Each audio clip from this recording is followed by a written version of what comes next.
worry, useless Kaduna get refund, look at Kaduna get refund. Blow up everything, Baba. It's unbelievable. Burn Nigeria down. Let's build from scratch. Thank you. God bless you, Chima. I'll take another one. Baba. See, sometimes we can say it the way we feel, all right? And then they would say you are inciting this or that. Or who are you inciting? The people that are not willing to even do anything, right? Scream from now till tomorrow. They will give you the reasons why they can't do it. Or they won't do it. Not they can't, but they won't. Charm. Good evening, Michael. How are you? I'm very well, ma'am. How are you? I'm fine, thank you. Grand. Please. Great talk once again. I decided to come and have you around this evening instead of just staying in there. But yeah, seems like I'm not the only person who wants to rant. Exactly. I was just going to say that. Okay, yes, you decided to have a rant. Now everybody's on here. Everybody's on the road now. Everybody's like, oh, enough of this craziness. But you know what? What I wanted to speak on was the whole, them going to number 10 Downing Street and presenting a letter to whoever. I'm not quite sure who they were hoping to meet there.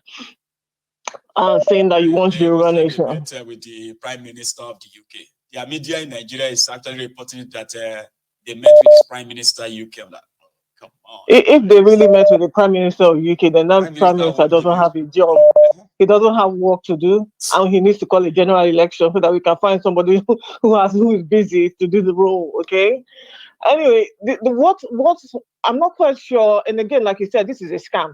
At the end of the day, they know what they want to do. They know who the target market is, right? Maybe possibly people who don't listen to Michael, because I want to believe that most people who listen to you understand exactly what's going on.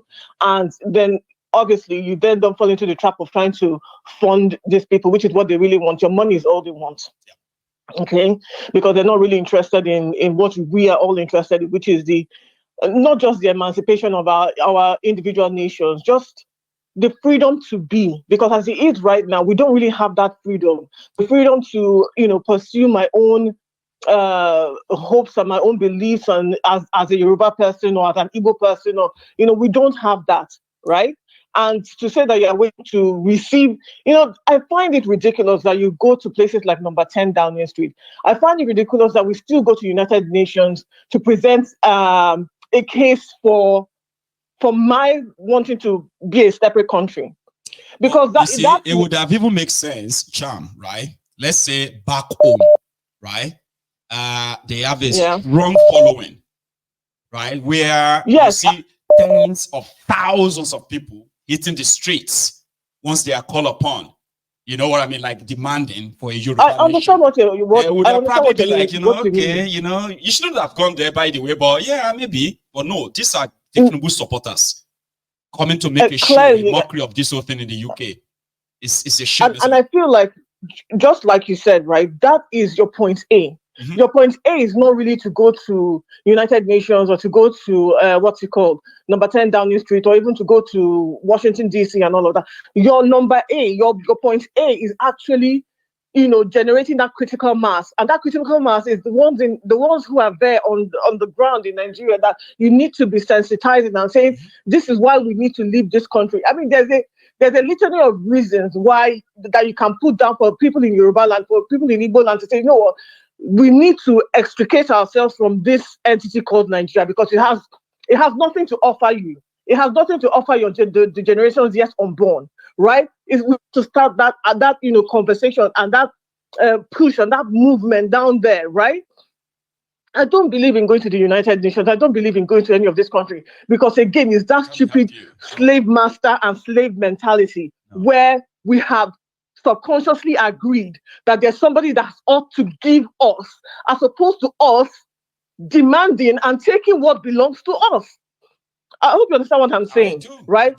So at this point in time, when you have that critical mass and you say to that, and the people are fully on board. Listen, we don't need 100% people to be on board. No. We need at least 70% of the people to be on board. And I say that because you see that 70% of the people are going to be the boots on ground that you need to what they call it. You see, every point, every access point that you have in Yoruba land, or every access point that you have in Biafra land, for all those who have agreed to be Biafra, because we know what has been done to actually break that Biafra land, right? Like the River State people, Delta State people who are still in denial about their origins. But that's what's it called? That's a topic for another day. But you see all those access points where the so-called Nigerian army can come through. Those are the places that you need to block. Those are the places that you say, people, we are no longer Nigeria. This is Oduduwa land. And anybody who comes here, any uniformed person who comes here, you shoot to kill. I don't really care. You shoot to kill, because this is now your battle. Forget about United Nations. Forget about number 3, right? It's up to unless you're still looking for something for them. At this point in time, as a Biafran, I'm not looking for anything from the West, though. I'm not. Because they can't help us. Okay. They can't help anybody. But you know something? They can't help anybody. Yeah, they are not interested. If they realize that, oh my God, Nnamdi Kanu, God bless him, man. You see, he did something that shook them, and that is why they won't let him really go. See, IPOB, remember this song, by the way? This, quick one, Charm. You see this song? Yeah. It wasn't a random song. It was at a meeting of IPOB, grassroots meeting. Oh, you do IPOB. Oh, Mary, Abakare, Mama Baora, Unapuri Mary Nandi win the war. Python that's 1, Python that's 2, now Python that's 3. Unapuri Mary Nandi win the war. Python that's 1, Python that's 2, now Python that's 3. Unapuri Mary Nandi bu onye du aimo o meri woni zu ngiro ya Abakare mamanda ora unapuri meri Nandi win the war. I thunder. You see that spot there, right? It was like the same everywhere in eastern part of Nigeria, including the rivers and few others that are having identity crisis today. That was what made them believe that this Nnamdi Kanu must be stopped. They were having meetings, like local people having meetings, discussing Biafra, discussing how they will participate in a referendum if it is called. We need that. That is the grassroots movement and education that will shake anyone. But no. If that was Nnamdi Kanu, they even have a problem. They said, I sit here from 8 p.m. to collect a super chat and coffee money. Oh, they have a problem with that. I'm not a freedom fighter. I'm not Nnamdi Kanu. I am not anybody promising anybody freedom. Right? This is why you go very political, which means you are doing what you are doing. You are doing what. So I never presented myself as somebody fighting for anybody's freedom. I am just like a teacher. Your conscience. What you make of what I say here is yours, right? It's either you wake up to what needs to be done or you stay sleeping. But that is entirely your own prerogative at the end of the day. Exactly. So whatever you get out of it, that's you are happy to receive it, right? So let the rest of us who are waking up, who are saying that, you know what, this is what needs to be done. Allow us. Forget about the super chat. That has nothing to do with you. It's not your money. Exactly. Okay? They say, you want to sit down here every 8 years. Oh, really? So you are watching? How about you probably? Listen. Like that strategy that Martin and that grassroots, that's where you need to start having those conversations. Once you're able to mobilize people, forget about United Nations. Like, I'm not here to ask you to give me my country. I'm here to tell you that this is my country. It's up to you to do whatever you want to do, right? It's up to you to interact with me on this level, not on your own levels.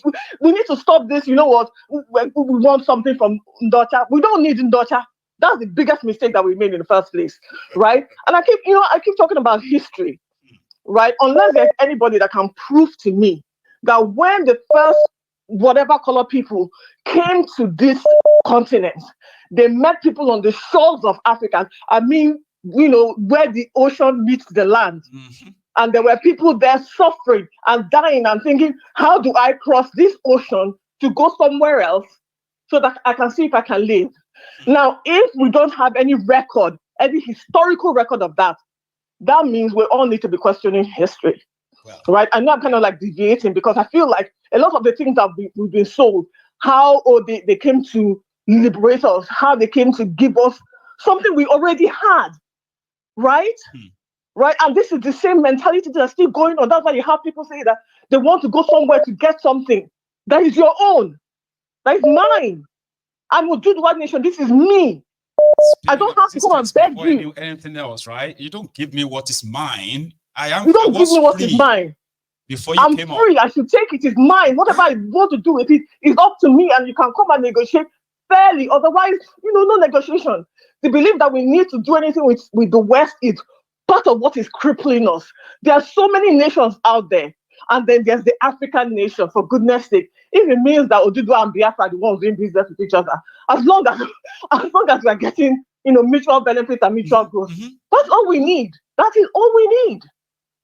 Thank you so much. My own rant is over. Fair enough.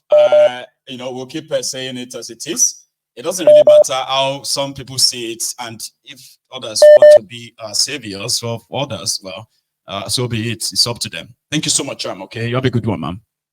Thank you, Michael. Yes, ma'am. We have just about 15 minutes to go, and if you haven't really possibly shared this, you should now. And then if you want to call in as well, this may be your shot, okay? Do it before it is too late. Here is a caller. Hello. Hi, Michael. How are you doing? Hello, sir. How are you? Very, very good. I want to pick up from when the last caller, stopped. I don't think she has been to Nigeria in a long time, because all this organization, all this, we still have bad eggs. By the time you organize that, we want to do this, we want to do that, APC will just give them little change. And before you know it, yes, now they will enter, they will scatter everything. Try and protest, you will see anti-protesters, So they are trying to starve the people so that they can buy their votes in 2027. Because that vote buying is a big business and it will still work in that 2027. By the time this Tinubu is done with his presidency, how old will most of my generation, some of them will be 40 years old. Their lives are wasted. The lives of their children wasted also.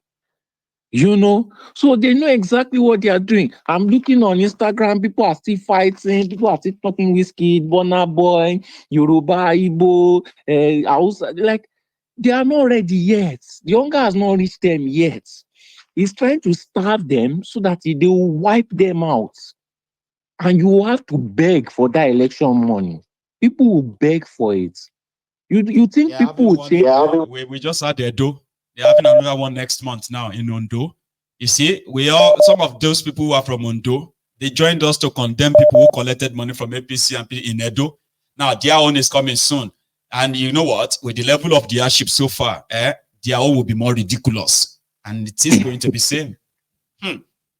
You are looking for 70% of people agreeing. In Nigeria, you will be lucky if you find 10 to 20%. Because 10 to 20%, if they are vocal enough, there will be change. We don't even have 2% talking. They are all sitting there in their house. They are saying, because I can pay rent in Lekki, I'm good. I don't care about what others are going through because it hasn't touched them yet. All they care about is themselves. You look at Instagram comments, you still see people defending this government. The only good thing I've seen out of everything I've seen on the internet is when this NNPC's daughter died, Okpai. Because Nigerians are very good at that one. Celebrating the fact that, but so what's the advantage is that they are suffering, by the way? It's still something because before, they will say, she's an innocent girl, this one and that one. I'm happy that they are now celebrating this kind of thing because, first of all, you have to identify your enemy because most Nigerians, they don't know that this government is their enemy. They see them, they still smile with them, they still laugh with them. If you know that somebody is going to destroy your life, why are you smiling with the person? Why are you laughing with the person? If the person crack joke, you're supposed to be frowning. If the person talk to you, you should not even be listening. If the person lie to you, you know, they still treat these people like human beings because you don't know this person is your enemy. You have to educate these people. You have to tell them how evil these people are. You have to show them that these people are your enemy. If not, nothing is going to change in that country. Nigerians don't see these people as their enemy. And they must These learn to people, keep malice as well. That part. yes, You know what I mean? yes. You know that these people are our enemies, right? Then you must learn to keep malice, not begin to say, well, don't let us say that. Let us leave that to God. That too. Before they used to laugh at your back. Look at Akpabio now. He laughs in your face. They laugh in your face now. They want to buy you. They hate you. They don't like you. You like them more than they like you. You love them more than they love you. They hate you. They laugh at your pain. Anytime you are suffering, they are laughing. They joke about it. But now they know you are so foolish that they are not even laughing in your face. You know, when somebody does not even respect you at all, they will just slap you and they will start laughing in your face. That kind of disrespect, that is what they are getting. And more is coming. If you don't know, more is coming. All those people that think they can afford rent in Lekki, you are going to leave that Lekki before the end of 2027. Before the end of 2027, they will turn you into a beggar. Just be people. Even if you think you have 10 million, even if you think you have that 20 million will finish and you have nowhere to get it from because everybody is poor too. So, you know, they are setting you up millions. They are planning to wipe out millions of people. And if you think you have money now, you have nowhere to get that money again. Right? I did a program to kind of analyze how much those who claim to be rich have lost. Well, I don't know if some of them probably realizes that themselves. You know, when you put 20 million in the bank and you realize that it's so depreciated that it's almost nothing now. If even the rich cannot even afford to jackpot again, so you guys are stuck. After 2024, I don't think anybody will be able to jackpot again because you will not be able to afford it. You don't know that we are outside, we are giving these people problem. Do you think they now want you to go out? They don't. They are cornering you in every way. You must starve, you must suffer so that you can collect that 5,000 naira in 2027. You think they want you to eat? What does it benefit them if you are eating? What does it benefit them if you can live your life? What does it benefit them if you are not poor? Your suffering benefits them, your poverty benefits somebody said them. Nigeria is a poor country. They shouldn't be driving cars anyway. They should be riding bicycles. But that should be a choice. People have been driving their cars before these guys came in. So how come now that they have to kind of like stop? I said, well, that's where they are headed, Abby. We shall see. Riding bicycle on which road? Road that they will kidnap you. You want to ride bicycle to a different state. They don't care. I said they are mocking you. It's not until they slap you in your face that you wake up. Are you waiting for that? I think that's what Nigerians are waiting for. When politicians come on the street and they start slapping you and they start beating you, they are already shooting you. They shoot you in Kogi State and nothing happens. They will come and start slapping you in your face. And you know what, my gun? Some people will still support them. Even after that. You know, so it is just I don't see any hope. They are not ready. Not even 5%. You will not see them united. Talk less of 70%. You are hopeful, madam. You are really hopeful. If you see 2%, that country will change. If you see 5%, that country will change. But we cannot even find them. They are keeping quiet. They think they can still afford 2027. You will not be able to afford even bread. People cannot afford Gari today. Gari that is poor man's food. Even you know, minimum wage people now, I say minimum wage, middle class now, they can barely afford Gari anymore. Talk less of rice. They cut egg. Middle class people, they share egg. Just to have something in their diet. I met a foolish Yoruba person that said 3 square meals is for the rich. Can you imagine? They are normalizing poverty. Yes. Normalizing it. Another one, Baba. Thank you so much. All right. You've helped me this evening by adding your own voice as well. And I hope those who probably should listen are listening. You have a good one, Baba. Good. I have another caller. Zen, sir. That should be you. Hello. Hello, good evening, Michael. How are you doing? Good evening to you. How are you, sir? I'm fine, thank you. Am I seeing properly? It seems like something happened to your face or something like that. Sorry, say Is that everything again. okay? Seems like you had something happened to your face. Oh, On did your you not see glasses. that bulging? What have you? I had this. See, I had this slump or somehow in my face right here to my eyebrow. So, and they said that they had to kind of operate it, cosmetically. Oh, Then it started building itself. So they gave me this temporarily before I go under the knife proper. So yeah. Okay, that's good. Anyway, sorry, I just noticed it. And just at least thank you. You're okay. It's been there for about a day now. Yesterday, I couldn't come on. So much going on, by the way, and these two. So, but tonight, I was like, no, I could manage it. I know people will be asking questions, but yeah, just tell them that it's better. But yeah, I'm very well, sir. Thank you. It is well. It is well with you. Thank you, Mr. Tree Cutter. You're on the way. You're cutting the tree. It's part of the pebbles falling to your eye. So don't worry. That. I know. You're doing a good job. Thank you, sir. The only thing I'll say is don't bother yourself. Sometimes they say, out of the abundance of the heart, the mouth speaketh. According to those people that still go to church. Those people that have decided to speak their mind in the Yoruba nation matter. You've seen them. Sometimes it's good something happens so that you know the kind of people you have around you. That's right. And you also begin to know the character of certain people around you. Like your last caller did say,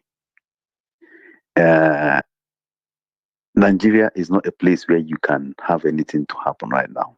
And as one person, at least, they really say you need to fight war with war. The only reason why I see, like I told you before, they are dividing the country among different warlords. And it's playing out what the Americans say that by 2030, Nigeria will break up. Right. The warlord are the people delivering their state. As you deliver your state, you move to Abuja as a senator and you sit down. As you deliver your state, you move to minister and you sit down. They put you somewhere.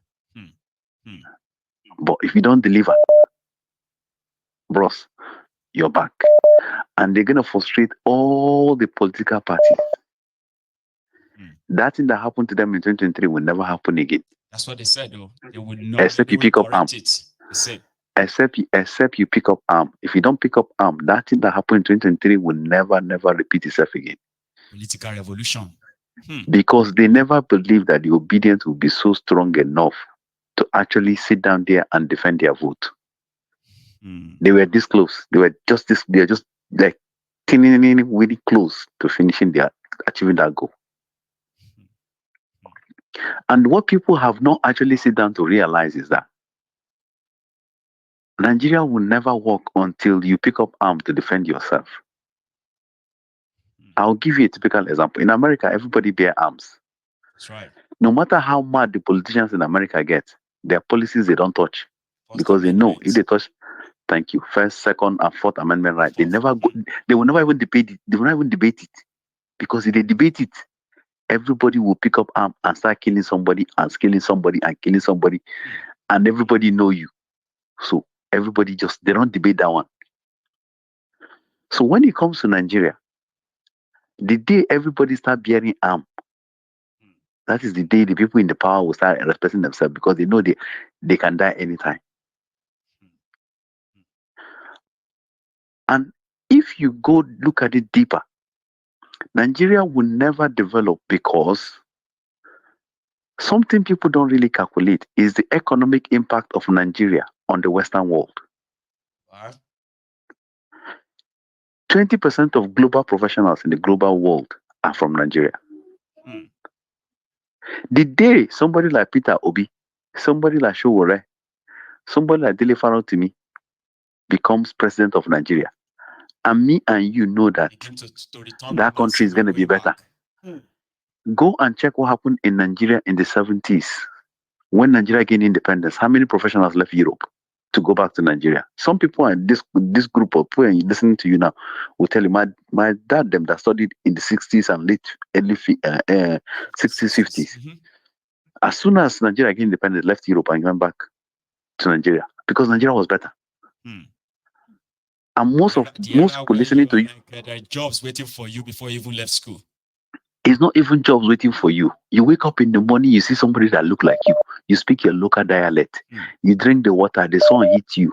You run around, nobody chasing you, nobody asking you, guy, you're supposed to be at work. You know that you're living within a society where everything works the way.